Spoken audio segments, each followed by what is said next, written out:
விருச்சிக ராசிக்கார அன்பர்கள் அனைவருக்கும் எனது அன்பு கலந்த வணக்கங்கள். நான் உங்கள் அஸ்ட்ரோ சின்னதுரை புலிமிசைபுத்தூர் பெரம்பலூர் மாவட்டம். விருச்சிக ராசி ஐப்பசி மாத பலன் 2025. அனைவருக்கும் இனிய தீபாவளி நல்வாழ்த்துக்கள்.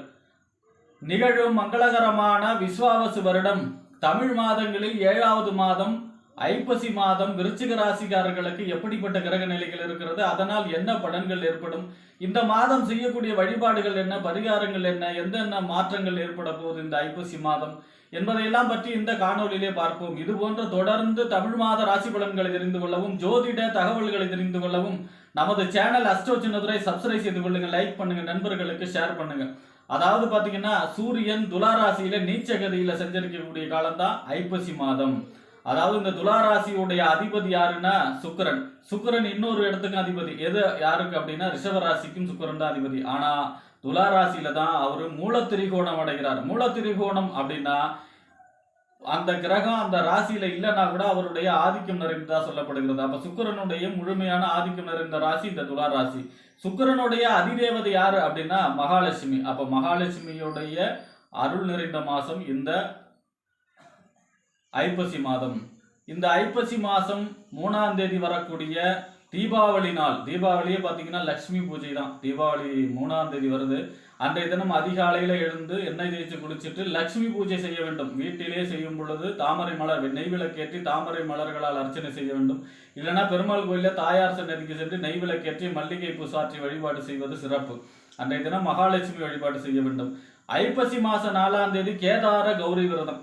கேதார கௌரி விரதம் அப்படின்னா அன்றைய தினம் விரதம் இருந்து அம்பாளை வழிபாடு செய்யும் பொழுது நினைத்த காரியங்கள் எல்லாம் கைகூடும். அடுத்ததா பாத்தீங்கன்னா ஐப்பசி மாசம் 10ஆம் தேதி சூரசம்ஹாரம். 6 நாளும் விரதம் இருந்து முருகப்பெருமானை வழிபாடு செய்ய வேண்டும். பிரதமை, துவிதியை, திருத்தி, சதுர்த்தி, பஞ்சமி, சஷ்டி இந்த 6 திதியும் விரதம் இருந்து முருகப்பெருமானை வழிபாடு செய்பவர்களுக்கு, வேலை இல்லாதவர்களுக்கு வேலை கிடைக்கக்கூடிய அமைப்பு, பதவி உயர்வு கிடைக்கக்கூடிய அமைப்பு, திருமணம் தடைபட்டு உள்ளவர்களுக்கு திருமணம் நடக்கக்கூடிய அமைப்பு, முக்கியமாக குழந்தை பேர் இல்லாதவர்கள் குழந்தை பாக்கியம் கிடைக்கக்கூடிய அமைப்பு, இந்த மாதிரியான அனைத்து விதமான காரியங்களும் தடையில்லாமல் நடப்பதற்காக 6 நாளும் விரதம் இருந்து முருகப்பெருமானை வழிபாடு செய்வது சிறப்பு சூரசம்ஹாரத்திலே. அடுத்ததா பாத்தீங்கன்னா ஐப்பசி மாசம் 11ஆம் தேதி வாஸ்து நாள். அன்றைய தினம் வீடு கட்டுவதற்கு மனை கொள்வதற்கு சிறப்பான நாள், கிரகாரம்பம் செய்வதற்கு சிறப்பான நாள். அடுத்ததா பாத்தீங்கன்னா இந்த மாசம் தான் நவகிரகத்துல சந்திரன் பிறந்தது இந்த ஐப்பசி மாசம் தான். இந்த ஐப்பசி மாசங்கிறது துலா ஸ்நானம் சிறப்பு. அதாவது ஒரு முறையாவது இந்த ஐப்பசி மாசத்துல ஸ்ரீரங்கம் சென்று காவேரியிலே புனித நீராடுவது சிறப்பு.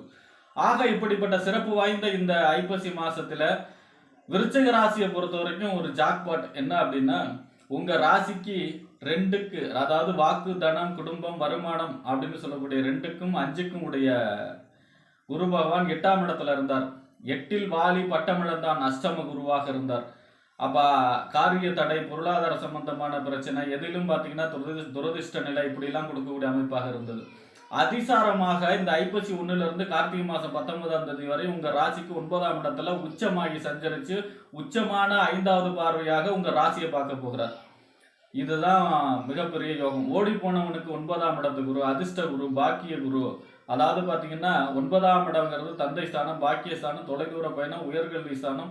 அதாவது ஒருத்தருக்கு கிடைக்கக்கூடிய பாக்கியம், அதிர்ஷ்டத்தை சொல்லக்கூடிய இடம். அப்ப குருவே அங்க போய் உச்சமாகி உங்க ராசியை பார்க்கிறார். அப்ப உங்களுக்கு அவயோகியா இருக்கிறவங்க எல்லாருக்கும் யோகவானாக மாறக்கூடிய அமைப்பாக இருக்கும் இந்த 9ஆம் இடத்து குரு, அதிசார குரு. அடுத்த வருஷம் தான் குரு பயிற்சி. இருந்தாலும் இந்த அதுக்கு முன்னாடி உள்ள ட்ரெய்லர் தான் இது. மிக அற்புதமான மாசம் இந்த ஐப்பசி மாதம்.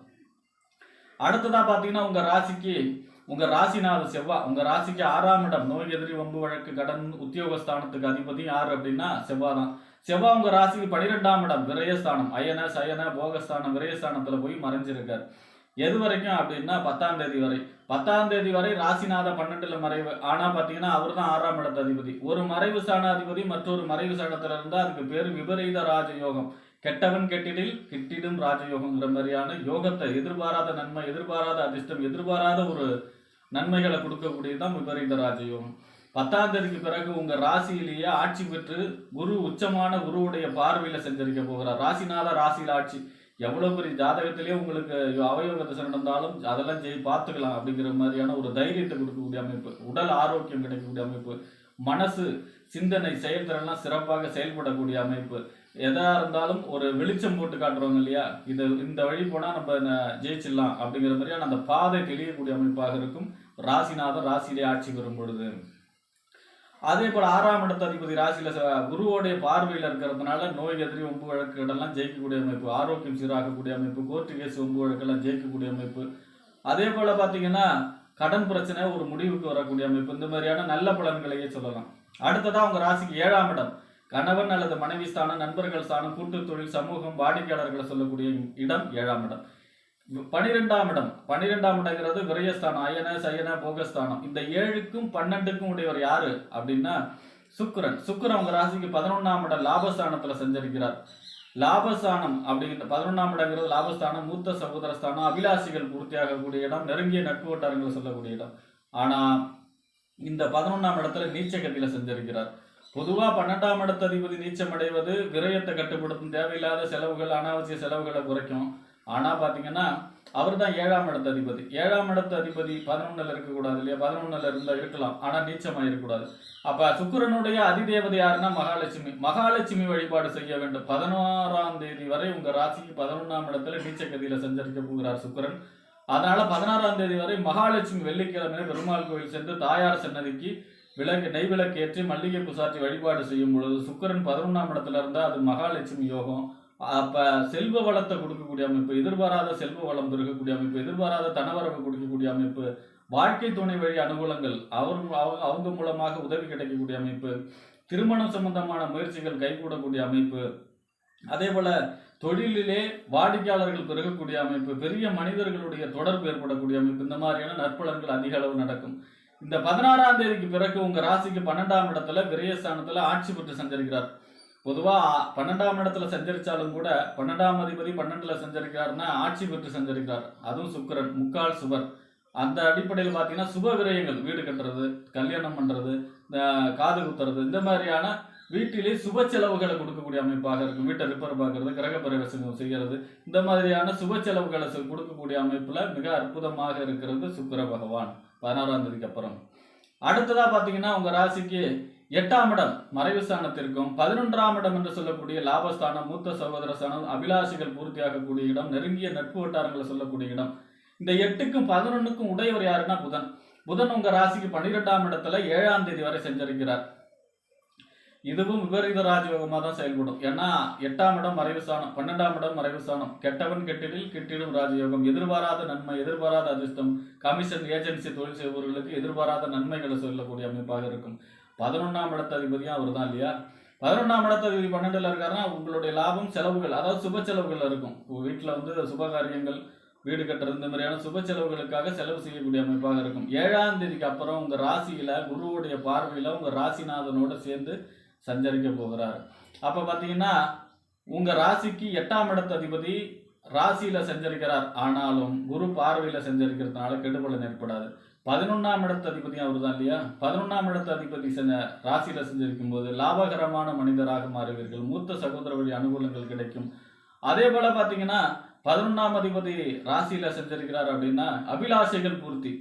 அதாவது நீண்ட நாளா ஒரு விஷயம் நடக்கணும்னு நினைச்சிட்டு இருக்கிற காரியம் உடனடியாக நடக்கும், தடை இல்லாம. ரொம்ப நாளா இந்த காரியம் நடந்தா நான் நல்லா இருப்பேன் அப்படின்னு நினைச்சிட்டு இருக்கிற விஷயம் ஒண்ணு நடக்கும்.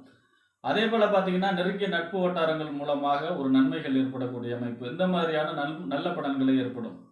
அடுத்ததா பாத்தீங்கன்னா உங்க ராசிக்கு 10ஆம் இடத்து அதிபதி தொழில், புகழ், அந்தஸ்து, கௌரவம் அப்படின்னு சொல்லக்கூடிய 10ஆம் இடத்து அதிபதி சூரியன் உங்க ராசிக்கு 12ஆம் இடத்துல நீச்சமாகி சஞ்சரிக்கிறார் இந்த மாதம் முழுவதும்.